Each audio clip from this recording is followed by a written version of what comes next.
Where the war for the Iron Throne was to be truly decided was the Battle of the Trident.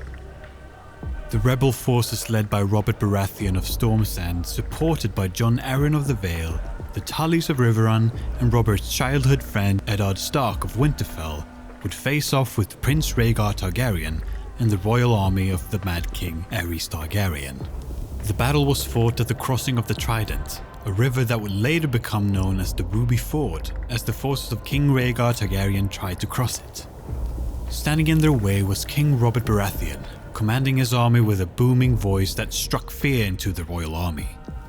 The Dornishmen, led by Prince Lewin Martell, threatened Robert's left flank, but they were met with a fierce resistance led by Sir Lyn Corbray, who, picking up his wounded father's sword, led a charge that broke the Dornish lines and claimed the life of Prince Lewin.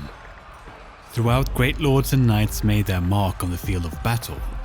Sir Barristan Selmy claimed the lives of several men, while Lord Jason Mallister slew 3 of Rhaegar's bannermen.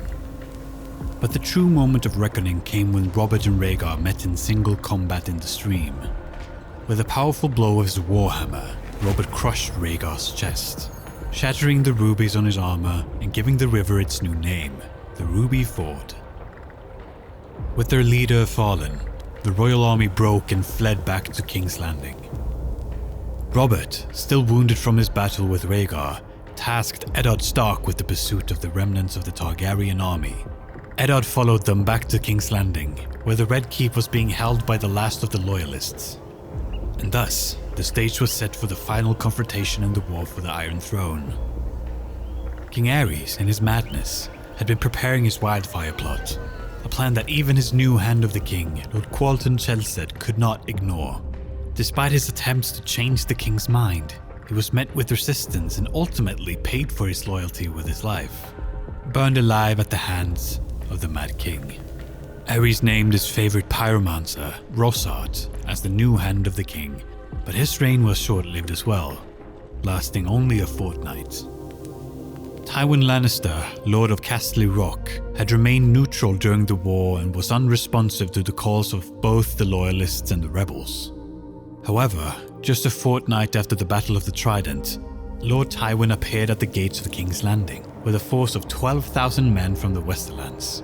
He claimed that his loyalty was with King Aerys and requested entrance into the city, while Lord Varys, the Master of Whisperers, advised the king to keep the gates closed. Grand Maester Pycelle convinced the king to open his gates to Lord Tywin.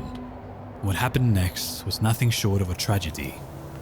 The Lannister forces began to sack the city, killing innocent people of all ages and violating the women.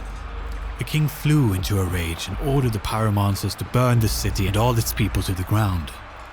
This is when Sir Jaime Lannister of the King's Guard decided to take action and slew the king before the order could be carried out, forever marking him as the Kingslayer. Lord Eddard Stark and his army pursued the remnants of Rhaegar's army back to the capital, but they were met with a surprise from Lord Tywin Lannister and his army of 12,000 men.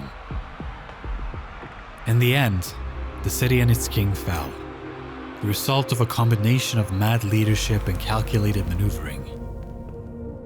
Robert's rebellion was over, but the effects would be felt for years to come. We hope you enjoyed this look into Robert's rebellion. We're always looking for new and exciting topics to explore, so if you have a suggestion, leave us a comment below. Thank you for watching, and until next time.